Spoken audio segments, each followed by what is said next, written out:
जय महादेव दर्शकों, पिछले एपिसोड में मैंने पुनर्जन्म को परिभाषित करने का प्रयास किया था और पुनर्जन्म को न केवल आध्यात्मिक कसौटी पर अपितु ज्योतिष के आईने में भी हम लोगों ने देखने का पूरा प्रयास किया था। मुझे पूरी उम्मीद है कि आप लोगों के मन में पुनर्जन्म को लेकर अब कोई संशय नहीं रहा हो।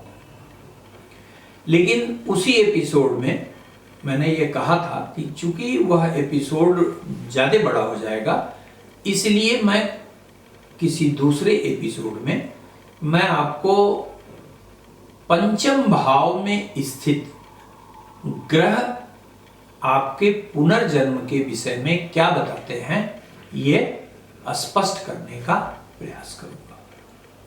साथ ही साथ यदि यह वीडियो बहुत बड़ा नहीं होता है तो मैं पंचमेश की स्थिति को भी स्पष्ट करने का प्रयास करूंगा।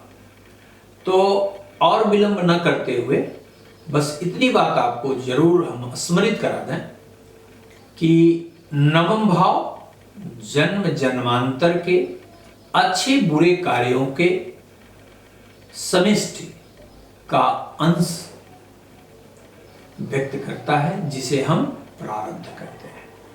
पंचम भाव जीवन की पूर्णता में अवरोध स्वरूप जो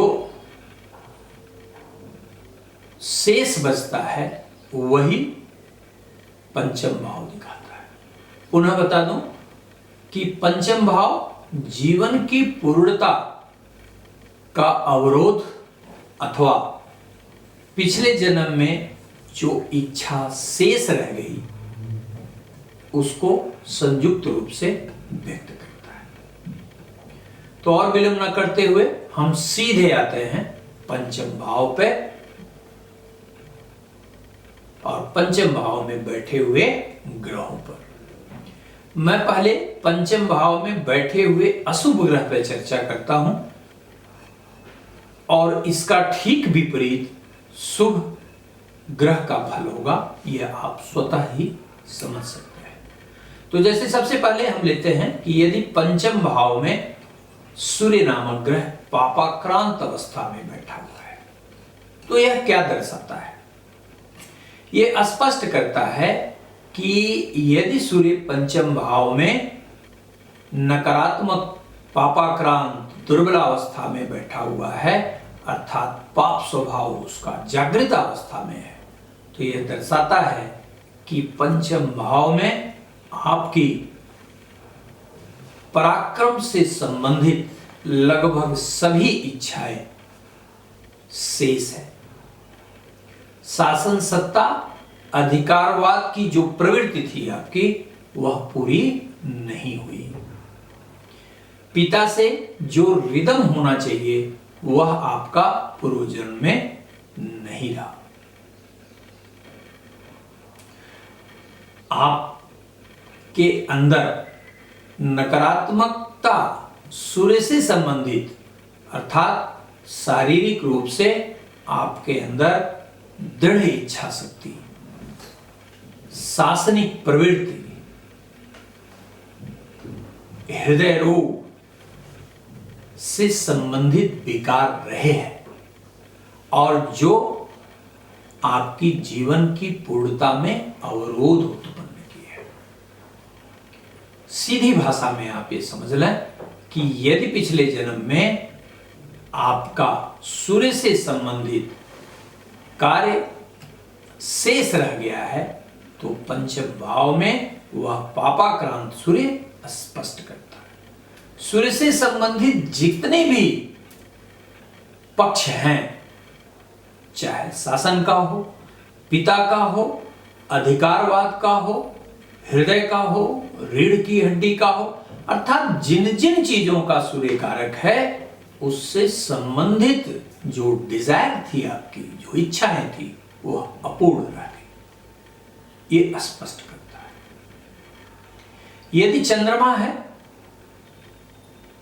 और पंचम भाव में पापाक्रांत है तो आपको विदित होगा कि चंद्रमा मनसो जाता, चंद्रमा मन का अधिपति ग्रह है। चंद्रमा भावनाओं को दर्शाता है। चंद्रमा आपकी संवेदनशीलता का मूल है। चंद्रमा आपके मानसिक सोच की निर्बलता का प्रतीक है, अर्थात इससे संबंधित जो सुख है वह पूर्णतः अधूरा है। तो इस जन्म में उसकी पूर्णता हेतु आपको निश्चित प्रयास करना चाहिए। तात्पर्य क्या कि यदि चंद्रमा निर्बलावस्था में पंचम भाव में है तो यह क्या स्पष्ट करता है, यह आपको आपके संज्ञान में आ चुका। अब पिछले जन्म के बारे में चंद्रमा से संबंधित जो त्रुटियां रह गई वह आपके सामने स्पष्ट हो गई। अब इस जन्म में उससे संबंधित जो भी उपचार हैं वह करने से आपका क्रियामाण, आपका कर्म पक्ष निश्चित रूप से सुखता को प्राप्त होगा। और यही एकमात्र उद्देश्य भारतीय ज्योतिष में पुनर्जन्म को जानने का होता है। जैसे निर्बल चंद्रमा मातृपक्ष से असंतोष दिखाता है, तो आपकी इस जन्म में व्यवहारिकता में क्या होना चाहिए? आपका माता से बनता है नहीं बनता है कोई बात नहीं, किसी भी स्त्री जातक से आपका बनता है नहीं बनता है, वह माँ के रूप में हो, पत्नी के रूप में हो, बहन के रूप में हो, पड़ोसी के रूप में हो, किसी भी रूप में क्यों ना हो, उसका आदर अवश्य करिए, सम्मान अवश्य करिए और अपनी मर्यादाओं और सीमाओं के अंदर जितनी मदद हो सकता है वो निश्चित करिए। यह अमृत तुल्य फल प्रदान करेगा जो जीवन के को पूर्णता प्रदान करने में अत्यंत सहायक सिद्ध होगा। ठीक उसी प्रकार मान लीजिए पंचम भाव में आपके मंगल बैठा हुआ है। मंगल को यूं तो हम जानते हैं कि यह पराक्रम का मूल है, ऊर्जा का मूल है, साहस का मूल है, जोखिम का मूल है, सब जानते हैं। लेकिन पंचम भाव की अभिव्यक्ति क्या है, इसे सुंदरता से समझना होगा। पंचम भाव की अभिव्यक्ति मंगल की नकारात्मकता का यह स्पष्ट करती है कि आपने उतावलेपन में बड़ा बनने का, बड़ा पद पाने का, बड़ा होने का, अधिकार ग्रहण करने का, दूसरे को दबाने का, भूमि का कब्जा, भवन का कब्जा, भाई बहनों के अधिकार का हनन, इससे संबंधित किसी न किसी कार्य की पीड़ा लिए हुए आपकी मृत्यु हुई है, यह स्पष्ट है। तो अब उसको सुंदर बनाने के लिए आपका जो अपना धर्म है अपने भाई के प्रति, आपकी जो अपनी ऊर्जा है किसी को मदद करने के लिए, आपके अपने अंदर की जो क्षमता है जिससे दूसरे का कल्याण हो सकता है, समाज का कल्याण हो सकता है, वो निश्चित रूप से आपको करना चाहिए। अर्थात पूर्व जन्म में अनावश्यक जो आपने अपने पराक्रम का दुरुपयोग किया, यह उसका प्रतिबिंब है। तो इस जन्म में सकारात्मकता बढ़ाने का निश्चित ही प्रयास करें, जिससे इस जन्म में नहीं तो अगले जन्म, नहीं तो अगले जन्म में जीवन पूर्ण तो हो सके, जो इस जीवन चक्र का उद्देश्य है। इसके बाद यदि पंचम भाव में बुध हो, बुध को बुद्ध की चातुर्यता, आईक्यू, टैक्टफुलनेस, बातचीत की कला में माहिर, कन्विंसिंग बॉडी लैंग्वेज, कन्विंसिंग बातचीत करना, इस सब का मूल है। बुद्ध मामाओं का भी कारक है, अर्थात बुद्ध जिन जिन चीजों का कारक है उससे संबंधित दुरुपयोग पिछले जन्म में निश्चित आपने किया। जो नकारात्मकता बुद्ध के पापाक्रांत अवस्था को प्रदर्शित कर रही, इसलिए इस जन्म में किसी के साथ छल, किसी के साथ कपट, अपनी बुद्ध की चातुरता से दूसरे को धोखा देना, बाड़ी से आहत करना, किसी को योजनाबद्ध तरीके से फंसाना, मामा के अधिकार, मामा की संपत्ति, मामा के आदर, उनके पद आदि से संबंधित दुरुपयोग कभी नहीं करें। आदर करें, सम्मान करें, अपने से जितना हो सके उसे सुख देने का प्रयास करें। यदि यह आपके जीवन के आचरण में शामिल हो जाए तो निश्चित रूप से यह सहायक होगा।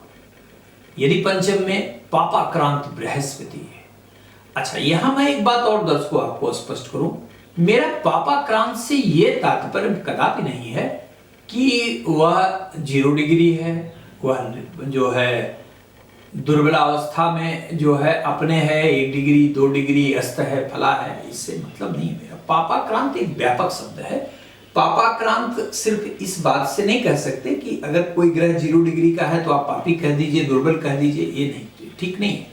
मैंने इस पे एक वीडियो भी किया था और 0 डिग्री ग्रह के बारे में पूरा विस्तार से बताया था कि 0 degree does not means that any planet is weak और strong, it's only indicate the status of the planet, there is nothing to do with the strength. ठीक, पापाक्रांत पाप ग्रहों द्वारा दृष्ट हो, अस्तगत हो, पापियों की दृष्टि हो, निर्बलावस्था अत्यंत हो, अर्थात पाप ग्रह का जो व्यापक परिभाषा है उसके पैमाने पे हो। ग्रह बल का ज्ञान अगर होगा तो निश्चित रूप से आप समझ गए होंगे, और वैसे कभी मौका मिला तो मैं इस पे भी जरूर आपको बताऊंगा। तो ये विषय पे आता है, यदि बृहस्पति नामक ग्रह आपके जन्मांग में पापाक्रांत अवस्था में पंचम भाव में बैठा है, तो बृहस्पति जिन जिन चीजों का कारक है, धन का कारक है, संतान का कारक है, चरित्र का कारक है, धर्म का कारक है, लगभग सभी शुभता बृहस्पति में समाहित होती है। तो पंचम भाव की इसकी पापाक्रांत अवस्था यह स्पष्ट करती है कि बृहस्पति जिन जिन चीजों का कारक है उससे संबंधित अनाचार आपने किया है। जैसे गुरु अवज्ञा, शिक्षा का विक्रय, अपने बुद्धि चातुरता से दूसरे का के अधिकारों का हनन, मूर्ख बनाना, शिक्षा को बेचा है, गुरुओं का अपमान किया है, चारित्रिक पतन, धर्म से विमुख होना, अर्थात बृहस्पति की कारकता से संबंधित जो चीजें हैं उनकी इच्छाएं शेष रही हैं। तो निश्चित रूप से आपको इस जन्म में उसके अर्थात बृहस्पति की कारकता को समझते हुए अपने आचरण निश्चित रूप से सुधारने चाहिए। जैसे पापाक्रांत बृहस्पति पंचम भाव में है तो निश्चित आप अपने गुरु का सम्मान करिए, अपने बड़ों का निरादर भूल कर भी न करें, धर्म की अवज्ञा कदापि न करें। आप कितने भी ज्ञानी क्यों ना हो, विनम्रता मत छोड़िए। कितने भी ज्ञानी क्यों ना हो, किसी साधु की अवज्ञा बिल्कुल न करें। नास्तिकता को व्यक्तित्व में कहीं से भी हिलाने न दें। यदि आप कार्य कर सकते हैं तो निश्चित रूप से क्रियामाण आपका बेहतर होने की दिशा में बढ़ेगा।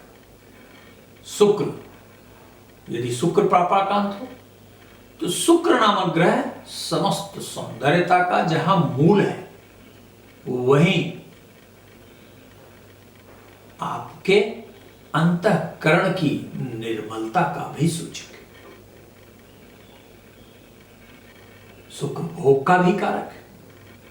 तो पापाक्रांत शुक्र निश्चित रूप से दर्शाता है कि शुक्र से संबंधित जो मूलतः विशिष्टता है, जो मापदंड है शुक्र का, उसका पालन आपने नहीं किया है।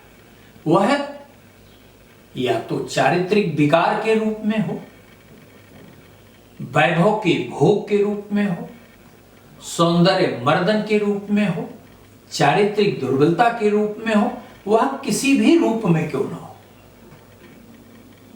तो वह कार्य कदापि इस जन्म में मत करिए। अर्थात जो कहें वह निश्चित करें, किसी के गुणों का सम्मान निश्चित करें।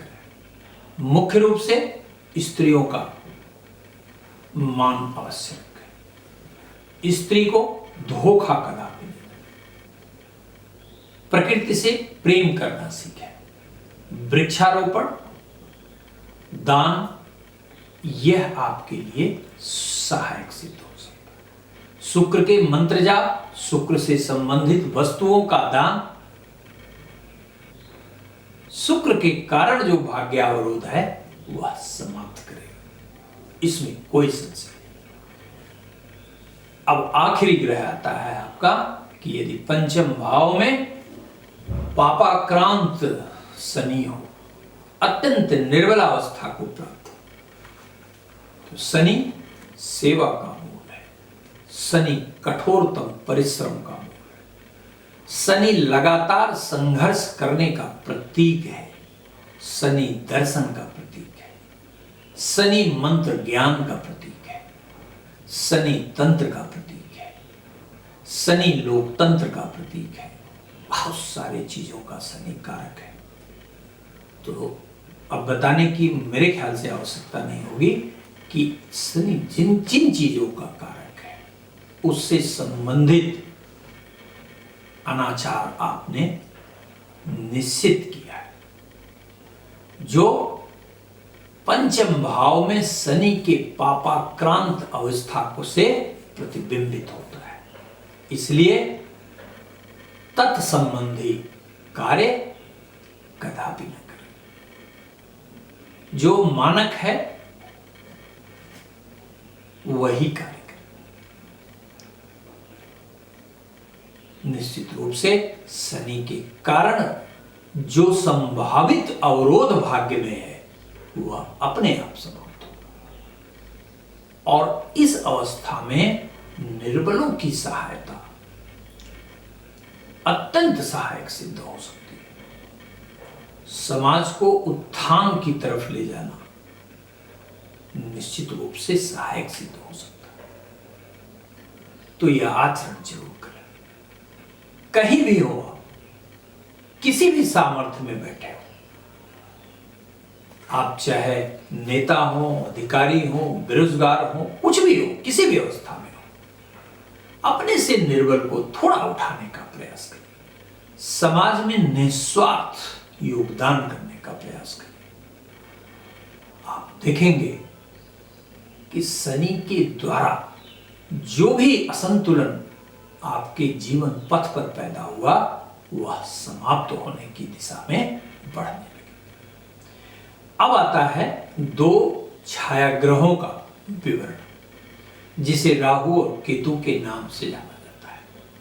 बहुत सारे लोग, सारे का मतलब मेरा किसी मनीषी से नहीं है, तथाकथित ज्योतिषी से है। वह आजकल मैंने कई लोगों ने बताया, मैंने कहा लोगों को देखा भी कि वो राहु से ही पुनर्जन्म निर्धारित कर देते हैं। बोलना है कुछ भी बोल लीजिए, कहीं कोई पाबंदी तो है नहीं, लेकिन पहले यह बात आप अवश्य जान लीजिए कि आपके शरीर में जो पंच महाभूत तत्व है और जिन सप्त धातुओं से आपके शरीर का निर्माण होता है, उसमें इन दोनों ही छायाग्रहों का कोई रोल नहीं होता। ये सिर्फ डिस्ट्रॉयर है। डिस्ट्रॉयर किस लिए? आपके जीवन की पूर्णता के संदर्भ में, भौतिकता के संदर्भ में नहीं। इसलिए पुनर्जन्म राहु केतु से देखा जाना फिलहाल मेरे समझ के बिल्कुल बाहर है। मैंने कभी ऐसा ना अनुभव किया है अपने इस लंबे ज्योतिषीय अनुभव में, और न ही मैं आपको ऐसा दिग्भ्रमित करने का प्रयास कर सकता हूं। आप स्वतः ही सोचिए कि राहु और केतु ये हैं क्या। जरा सा भी अगर आपको पता हो तो आपको पता होगा कि सूर्य की जो दीर्घवृत्ताकार कक्षा है, जो apparent path of sun in sky जिसे इक्लिप्ट कहा जाता है, वह और मून का पाथ जहां दोनों एक दूसरे से कटते हुए माने बाइसेक्ट होते हुए प्रतीत होते हैं, उसका अपर पॉइंट ही राहु है और लोअर पॉइंट केतु है। चूंकि सूर्य आत्मा है, उसको यह प्रभावित करता है, और चंद्रमा मन है, अर्थात यह दोनों ही छाया ग्रह आपके मन और आत्मा को दूषित करते हैं, जिसके कारण इन्हें छाया ग्रह कहा जाता है और पापी ग्रह कहा जाता है। इनका आध्यात्मिकता से या जीवन की पूर्णता से कोई लेना देना नहीं। हाँ, भौतिक ऐश्वर्य देना, अत्यंत भौतिक कष्ट प्रदान कर देना, ये इनके बस में है, लेकिन जीवन के माधुर्य, जीवन की पूर्णता, इसका कोई अर्थ नहीं है इनका। ये स्वतः ही छाया ग्रह है, इनका कुछ मूल ही नहीं। ये तो स्वयं पराधीन है, जो चंद्रमा और सूर्य के पाथ के बाइसेक्शन से पैदा होते हैं। तो जाहिर सी बात है कि इनकी न कोई राशि है, न इनका कोई स्वतंत्र गुण धर्म है। तो जीवन की पूर्णता और जीवन के को आध्यात्मिकता की पराकाष्ठा में ले जाने में या प्रतिबिंबित करने में इनका कोई रोल होगा, ये सोचना बिल्कुल ठीक नहीं है। लेकिन राहु पंचम भाव में दर्शाता क्या है? जैसे कि यदि राहु पंचम भाव में पापाक्रांत अवस्था में है, तो ये क्या दिखाता है? ये दिखाता है कि आपके पूर्व जन्म के जो कर्म थे, उसमें अधिकारवाद, शोषण, दुश्चरित्रता, अनावश्यक रूप से अपने विचारों को दूसरे पे थोपना, अपनी प्रगति के लिए दूसरे को गर्त में डाल देना, ये सब आपका स्वभाव रहा है। तो यदि तत्संबंधी नकारात्मकता को दूर करना है तो ठीक आचरण आपको करना ही होगा। यदि राहु पापाक्रांत है तो तय जान लीजिए कि आपने जितना शोषण और धोखा दिया है, इस जन्म में भी आपको किसी न किसी रूप में प्राप्त हो सकता है। इसलिए सावधान रहने की आवश्यकता है। यदि केतु पापाक्रांत है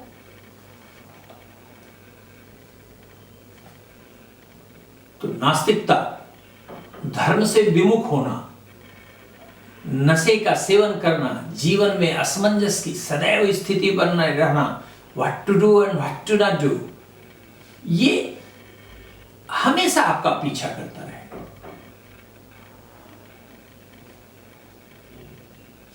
इसलिए आपको इस जन्म में उस दोष को समाप्त करने हेतु निश्चित ही प्रयास करना चाहिए। दर्शकों, वीडियो थोड़ा बड़ा हो जाएगा, इसलिए पंचमेश के भिन्न भिन्न भावों की स्थिति को हम किसी दूसरे एपिसोड में रखेंगे, जिससे कि आप भी बोर न हो। आशा है ये एपिसोड आपको पसंद आया होगा, और यदि पसंद आया हो तो निश्चित रूप से आप इस चैनल को सब्सक्राइब करिएगा और शेयर करिएगा। धन्यवाद।